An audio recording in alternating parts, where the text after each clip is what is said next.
So good day sa inyo mga paps. So ngayon magtatabas tayo dito ng upuan. Mag-modify tayo ng seat. Ito yung stock seat ko na hang. Original to mga paps. Liha type to.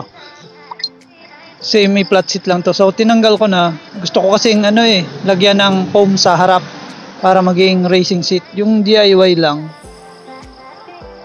Pure DIY. So ito pa lang 2015 model kaya ganito na yung kulay ng foam ko. Original pa to mga paps. So ito yung sinit cover ko dun sa customer ko. May natira pang isang pang click. Gagamitin natin. Ito yung foam na mga tinabas ko. Ito yung ipapatong natin. Gagawa natin ng mataas yung parang may umbok sa yung racing seat. So ito na yung tinabas ko. Ito lahat yon. Hindi ko na to ilalagyan ng rugby or ano paman kasi pwede naman to.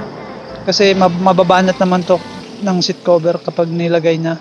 Parang mapaplat na lang siya. Hindi na siya gagalaw. So gamit lang kayo nitong pang trimmer natin. Pure DIY lang to. Ito yung ginagamit ko dito sa shop kapag nag-seat cover ako, nagtatabas ako ng upuan. Flat seat man or camel seat or kahit ano. So ito yung position na gusto ko. So far pala mga paps, kapag gagawa kayo ng mas maumbok na na upuan tulad ng racing seat, mas damihan niyo yung foam sa kasi pag kahit marami naman yan, maraming patong yan, bababa pa rin yan kasi mababanat yan ng seat cover. So sa akin dito, unang try ko to, kinabukasan inalis ko agad, nilagyan ko pa ng dalawa pa para mas mataas kasi naka 330mm na ako ng shock pang racing na talaga yung position ng dumudulas. Pero dun sa hang na upuan, hindi ako dun dumudulas kasi maano yun sa puwet. Goods talaga yung seat cover na yun.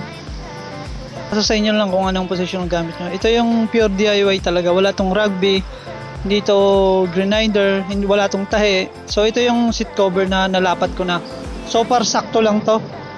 Yung mas malapad pa pala tong seat asin ng MXI kaysa sa click. Ito yung mga exist na seat cover. So nakaumbok na. Konti lang naman yung umbok.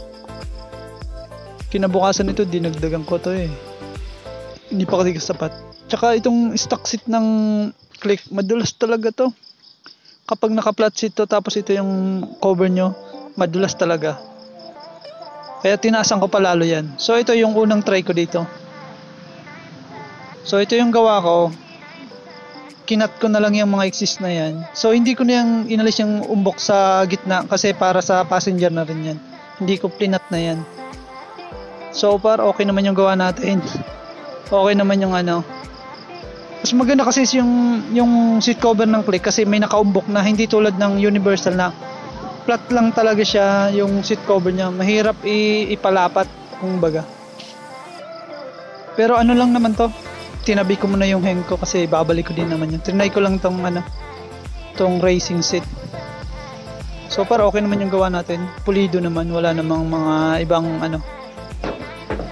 mga mali.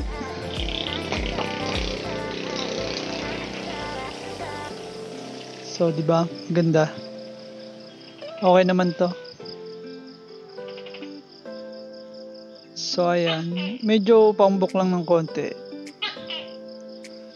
Di ba? Bumagay din naman kasi di ba napakatas na ng shock ang pinalit, yung Saiyan na premium. So, maraming salamat sa inyong paps. Sana may natutunan.